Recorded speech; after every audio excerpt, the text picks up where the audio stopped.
The San Francisco 49ers are in town. Let's go over some keys to a Denver Broncos victory on Sunday Night Football.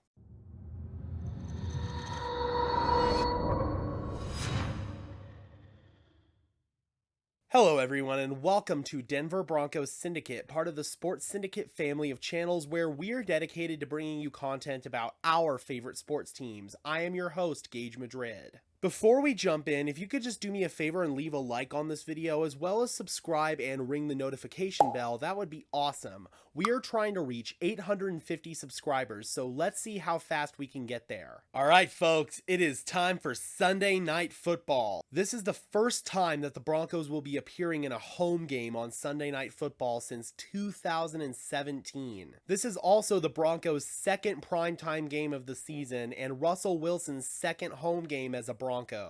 Although the Broncos were able to pick up their first victory of the season in their home opener against the Houston Texans, it was an overall ugly performance that still had some of the same issues that plagued us up in Seattle week 1. The Texans game was filled with penalties, clock mismanagement on offense, and overall struggles in the red zone. Against a bottom feeder opponent like the Houston Texans, that can fly, but against a top tier team like the San Francisco 49ers that are coming off an NFC Championship game appearance, that is not going to fly. That said, the 49ers are now a much different team than they were entering the season, and that is mostly due to the injury suffered by their starting quarterback, Trey Lance. Lance unfortunately broke his ankle in last week's game against the Seattle Seahawks, and former starter turned backup Jimmy Garoppolo is now thrust into the starting reins once again. Quarterback isn't the only position where the 49ers are dealing with injuries. Their backfield is also decimated. Their starting running back Elijah Mitchell went down with a season-ending injury in week 1, and their backup Ty Davis-Price went down with a high ankle sprain last week. This now means that the 49ers will be rotating Jeff Wilson Jr. and Marlon Mack at running back. But that being said, it seems that no matter who is at running back in Kyle Shanahan's scheme, they're gonna succeed. Overall, I believe that there are several things that the Broncos are going to need to do if they're going to want to pull off the upset victory over San Francisco. The first one is simple: execute the operation efficiently. The penalty issues have to be cleaned up in this game, or else we're not going to win. Simple as that. Penalties are drive killers. Coach Hackett also needs to do a better job of being more decisive on what play he wants to call, and he needs to get that information into Russell Wilson quicker. We cannot have a repeat of last week where the crowd was literally counting down the seconds left on the play clock. That's just not okay. We also need to correct our red zone woes. The Broncos have yet to score a red zone when they've entered the 20-yard line. Last week, their lone touchdown came outside the red zone on a beautiful throw up the seam from Russell Wilson to Eric Saubert. The next thing we need to do is prevent the 49ers from controlling the clock. If they can establish the run game, they will be able to control the clock and control the pace of the game. The Broncos are really going to need to focus on stopping the run game for the 49ers and forcing Jimmy Garoppolo to beat them through the air. One thing that is going to help Jimmy in the 49ers passing game is the return of George Kittle, who is expected to make his season debut against the Broncos after dealing with injuries the past 2 weeks. Then of course, the 49ers also have the hybrid wide receiver / running back Deebo Samuel, who can be a dynamic threat in multiple ways, so the Broncos are really going to have to focus on stopping Deebo in this game. Finally, the Broncos are going to have to win the turnover battle in this game.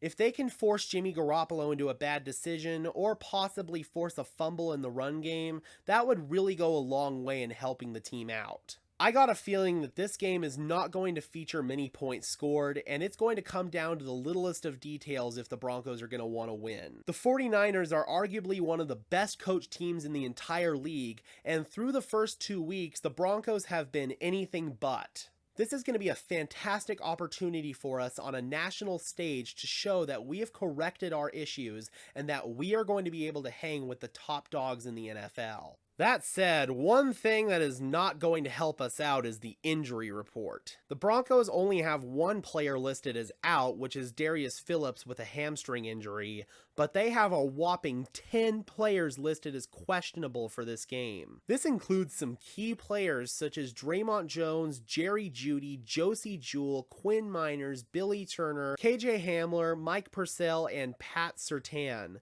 That is a whopping list. Currently, the players that I am the most concerned about potentially not being able to go are Draymond Jones, since he was DNP, Jonathan Cooper and Tyree Cleveland, since they were also DNP on Friday, which generally is not a good sign for their status on Sunday. Hopefully Billy Turner can go. God knows what's happening there. Minors, hamstrings are very tricky, so I don't know what's going to happen there. Same thing with Josie Jewell. Hopefully he goes, but if we have to see another week of Jonas Griffith and Alex Singleton in there, then I don't think that is the worst thing, but it's going to be nice to have Josie out there again. Dalton Reisner popped up with an elbow, but it looks like he's going to be full go. Same with Caden Stearns. One player that is going to be a little bit concerning is Pat Surtain. The good news is he did get a full practice in on Friday, so I think that bodes well for him. Moving on to the San Francisco side, they have 3 players listed as out: guard Daniel Brunskill, running back Ty Davis-Price, and tight end Tyler Kroft. They then have star defensive lineman Eric Armstead listed as questionable with a foot injury. He did not practice all week, so that's possibly not a good sign for him. If Armstead can't go, that's going to be a really big blow for the 49ers. They also have swing tackle Colton McKivitz listed as questionable, but he's just a swing guy, so no concern for them there. And as mentioned earlier, George Kittle is expected to make his season debut in Denver on Sunday night, as he is off the injury report.